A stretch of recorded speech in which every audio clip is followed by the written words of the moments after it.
Guys welcome back to my channel. दोस्तों, क्या आप किसी खूबसूरत से हिल स्टेशन पे घूमने जाना चाहते हैं लेकिन आप एक्चुअली डिसाइड नहीं कर पा रहे हैं कि आपको एग्जैक्टली कहाँ जाना चाहिए?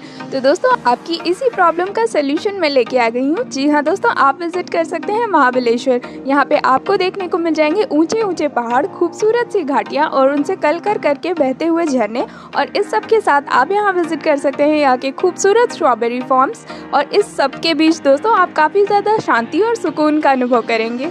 और दोस्तों, महाबलेश्वर का अर्थ है गॉड ऑफ ग्रेट पावर, यानी कि ईश्वर की महान शक्ति। और यहाँ बच्चों से लेकर बड़ों तक के लिए घूमने के लिए काफ़ी कुछ है। तो दोस्तों, अगर आप महाबलेश्वर जाने की प्लानिंग कर रहे हैं तो ये वीडियो बिल्कुल आपके लिए परफेक्ट होने वाली है, क्योंकि इस वीडियो में मैं आपको सारी इन्फॉर्मेशन देने वाली हूँ, जैसे कि आपको यहाँ कैसे पहुँचना है, कहाँ रुकना है, खाने की क्या फैसिलिटीज़ मिलने वाली, कहाँ कहाँ घूमना है, शॉपिंग कहाँ करनी है, कितने दिन का ट्रिप प्लान करें, कौन सा बेस्ट टाइम रहेगा विजिट करने के लिए।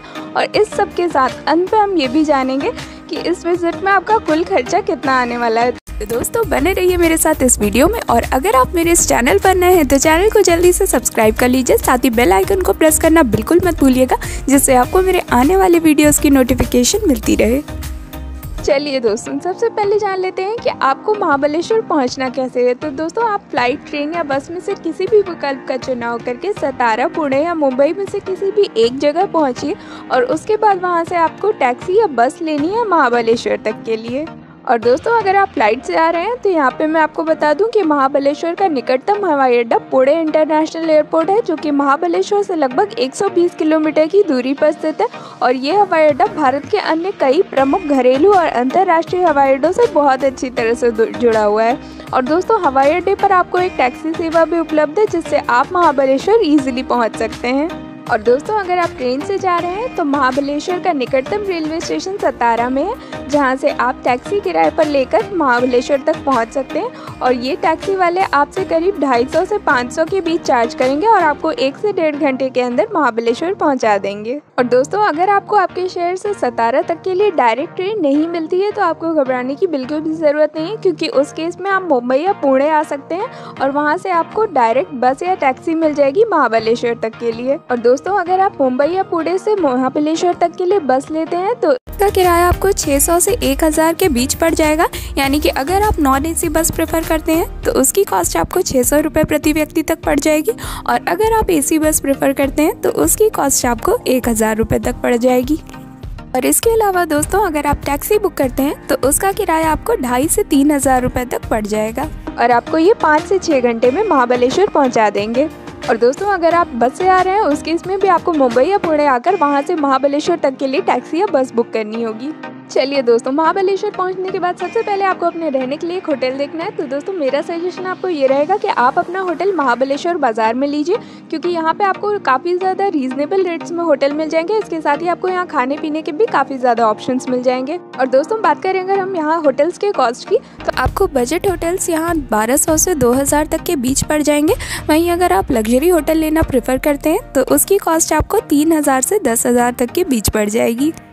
और दोस्तों, महाबलेश्वर में आपको खाने पीने की बहुत ज़्यादा दिक्कत नहीं आने वाली, क्योंकि यहाँ पे आपको नॉर्थ इंडियन और साउथ इंडियन दोनों तरह के फूड इजीली अवेलेबल है। और इसके साथ ही आप यहाँ के लोकल महाराष्ट्रियन डिशेस का भी मज़ा चख सकते हैं, जैसे कि यहाँ का वड़ा पाव। और इसके साथ ही आप यहाँ मज़ा ले सकते हैं पारंपरिक शुद्ध शाकाहारी महाराष्ट्रियन थाली का। और दोस्तों, यहाँ पे एक छोटा सा सजेशन और है कि अगर आप महाबलेश्वर में हैं तो आप यहाँ की स्ट्रॉबेरीज और यहाँ पे कॉर्न से बनी हुई डिशेस का मज़ा चखना बिल्कुल मत भूलिएगा, क्योंकि ये यहाँ काफ़ी फेमस हैं। चलिए दोस्तों, अब जान लेते हैं कि आपको यहाँ घूमना कैसे है। तो दोस्तों, आप यहाँ टैक्सी बुक करके भी घूम सकते हैं और ये आपसे 1200 से 2000 तक चार्ज करेंगे और आपकी लोकल साइट सीइंग की प्लेसेस कवर करा देंगे। और इसके अलावा दोस्तों, जो दूसरा ऑप्शन है आपके पास घूमने फिरने का, वो है स्कूटी या बाइक का। आप यहाँ स्कूटी या बाइक रेंट पे ले सकते हैं और ये आपको 1000-1200 तक में मिल जाएगी। चलिए दोस्तों, अब जल्दी से जान लेते हैं कि आपको यहाँ घूमना कहाँ कहाँ है। तो दोस्तों, सबसे पहले आप जा सकते हैं महाबलेश्वर मंदिर, जो कि शहर से लगभग 6 किलोमीटर की दूरी पर स्थित एक प्राचीन मंदिर है और मराठा विरासत का एक आदर्श उदाहरण है। दोस्तों, महाबली के नाम से प्रसिद्ध इस मंदिर में हर साल लाखों श्रद्धालु दर्शन के लिए आते हैं और इस मंदिर का मुख्य आकर्षण यहाँ का 6 फीट लंबा शिवलिंग है। और दोस्तों, इसके बाद आप जा सकते हैं एलिफेंट हेड पॉइंट। दोस्तों, अगर आप महाबलेश्वर हिल स्टेशन में कुछ पल सुकून से बिताना चाहते हैं तो एलिफेंट हेड पॉइंट सबसे अच्छी जगह होने वाली है। दोस्तों, साइड पे आपको कुछ चट्टानों की संरचनाएं देखने को मिल जाएंगी, जो कि हाथी की सूंड बनाती हैं। इस वजह से इस जगह का नाम एलिफेंट पॉइंट पड़ा है। और दोस्तों इसके बाद आप जा सकते हैं चाइना मैन वाटरफॉल, जिसका नाम महाबलेश्वर हिल स्टेशन के आसपास के क्षेत्र में स्थित चीनी जेल के नाम पे रखा गया है।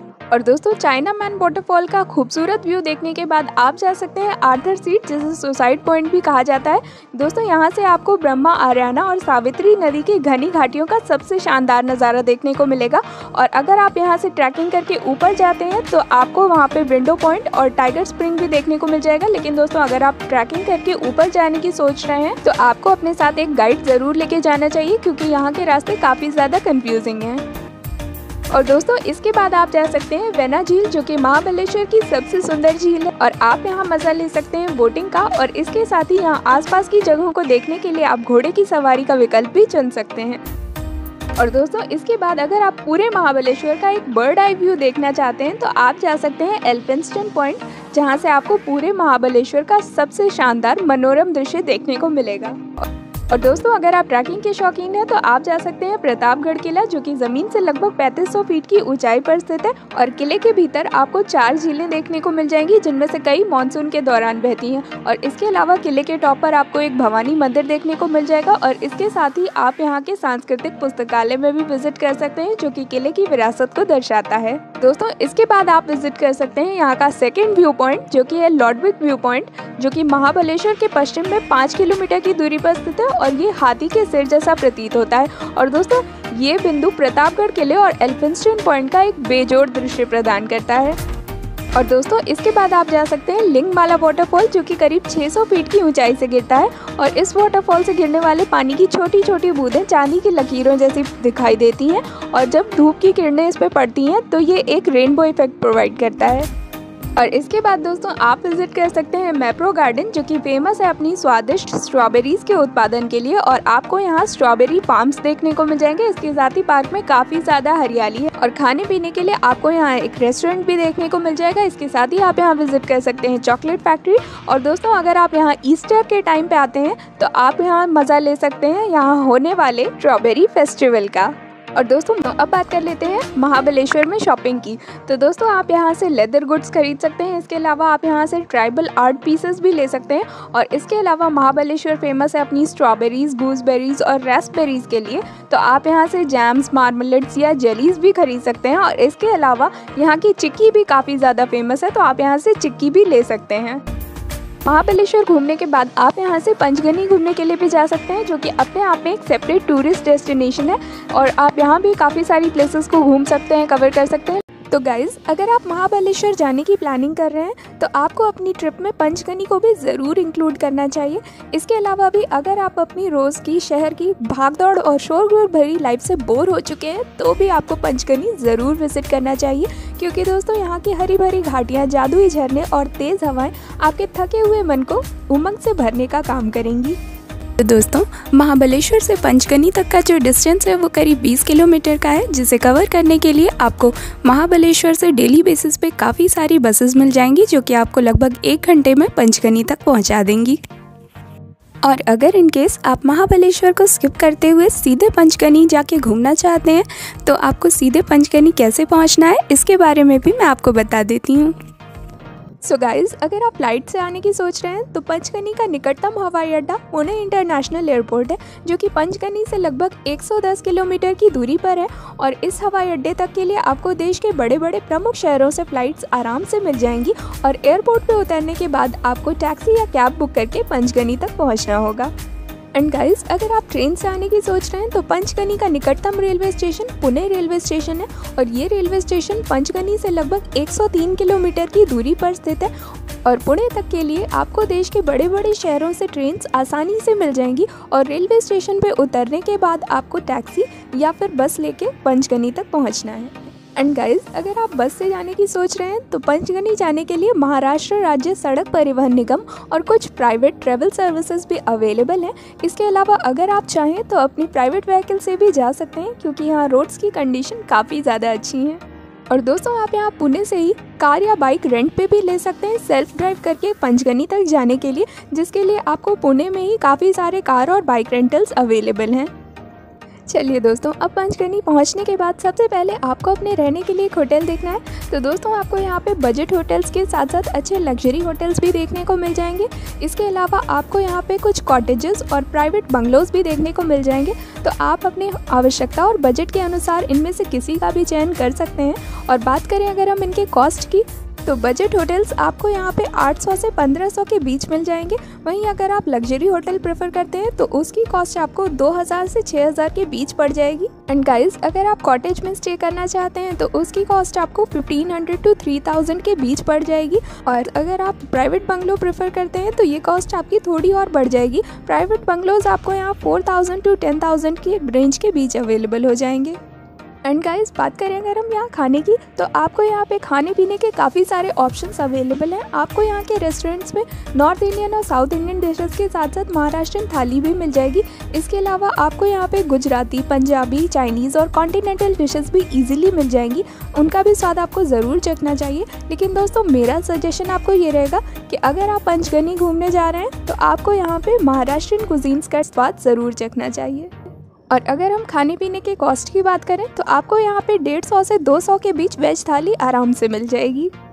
और अब जल्दी से आप सबको बता देती हूँ कि आपको यहाँ पे घूमना कहाँ कहाँ है। तो सबसे पहले आप जा सकते हैं टेबल लैंड, जो कि एक प्लेन प्लाटू है और ये पंचगनी के पूरे एरिया में सबसे हाईएस्ट पॉइंट्स में से एक है।